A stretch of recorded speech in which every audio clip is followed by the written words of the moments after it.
കാട്ടാനാക്രമണത്തിൽ കൊല്ലപ്പെട്ട എൽദോസിന്റെ മൃതദേഹം ആദ്യം കണ്ട മനീഷ് ഇപ്പോഴും ഭയപ്പാടിലാണ്. തിരിച്ചറിയാനാവാത്ത വിധം മൃതദേഹം ആന വികൃതമാക്കിയിരുന്നു എന്നാണ് മനീഷ് പറയുന്നത്. കുട്ടമ്പുഴയിൽ നിന്നും സുബിൻ തോമസ് തയ്യാറാക്കിയ റിപ്പോർട്ട്.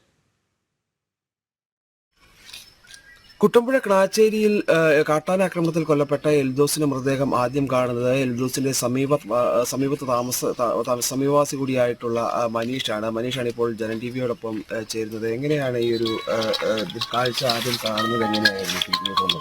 ഞാൻ വർക്ക് കഴിഞ്ഞ് വന്ന് വീട്ടിൽ ഓട്ടോറിക്ഷ കൊണ്ടാണ് കൊണ്ടുവിട്ടിട്ട് റിട്ടേൺ സാധനങ്ങൾ കടയിൽ നിന്ന് എടുക്കാൻ പറഞ്ഞു. റിട്ടേൺ വന്നപ്പോഴാണ് ബോഡി ഇങ്ങനെ റോൺ സൈഡിൽ അരിയിൽ കിടക്കണ കാണുന്നത്. പെട്ടെന്ന് എന്താ ചെയ്യേണ്ടതെന്ന് അറിയില്ല. എനിക്ക് ആ സമയത്ത് പേടി, എനിക്കൊന്നും ചെയ്യാൻ പറ്റില്ല. ആരും ഇല്ലായിരുന്നു, വെട്ടൂല വിളിച്ചില്ല അങ്ങനെ. അപ്പോഴാണ് ഞാൻ തൊട്ടടുത്തുള്ള വീട്ടിൽ വണ്ടി വെച്ച് അവിടെ നിന്നപ്പോഴാണ് ഓട്ടോക്കാർ വന്നപ്പോൾ ഓട്ടോക്കാരെ പിടിച്ചിട്ട് ഓട്ടോക്കാരോട് പറഞ്ഞു ഇന്ന പോലെ ഒരു ബോഡി കിടക്കുന്നുണ്ട്, അങ്ങനെ ഊര് വെച്ചാണെന്നൊന്നും അറിയില്ല എന്ന് പറഞ്ഞു തൊട്ടടുത്തുള്ള ഫോറസ്റ്റ് സ്റ്റേഷനിൽ അറിയിക്കുമായിരുന്നു. ആ ഒരു മൃതദേഹത്തിന്റെ അവസ്ഥ എങ്ങനെയായിരുന്നു കാണുമ്പോൾ ഉണ്ടായിരുന്നു?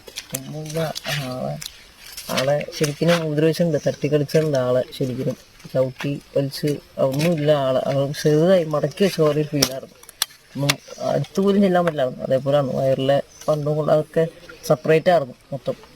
ഒന്നും ചെയ്യാനുള്ള അവസ്ഥയില്ല. ആ സമയത്ത് ഭയം തോന്നി? ആന ഉണ്ടായിരുന്നതിനൊരു ഭയം ഉണ്ടായിരുന്നു ഉള്ളിൽ? അപ്പോഴാണ് ആനയുടെ ആ ഒരു ഫീല് മനസ്സിലായത്. ആന അതേപോലെയൊക്കെ ആക്രമിക്കുന്ന ഇപ്പോഴാണ്. ഞാൻ നേരത്തെയൊക്കെ ഉണ്ടായിരുന്നെങ്കിലും ഇപ്പോഴാണ് അതിൻ്റെ ഒരു ഇതറിയുന്നത്. ഇവിടെ സ്ഥിരമായിട്ട് ആന ഉണ്ടായിരുന്നു, സ്ഥിരമായിട്ടുണ്ടായിരുന്നു. പക്ഷെ ഇത്ര ഉപദ്രവമൊന്നും അങ്ങനെ ഉണ്ടായിരുന്ന ഒരു ഇതല്ലായിരുന്നു. പക്ഷെ എന്നാലും ഇപ്പോഴാണ് അതിൻ്റെ ഒരു ഇത് മനസ്സിലാവണം.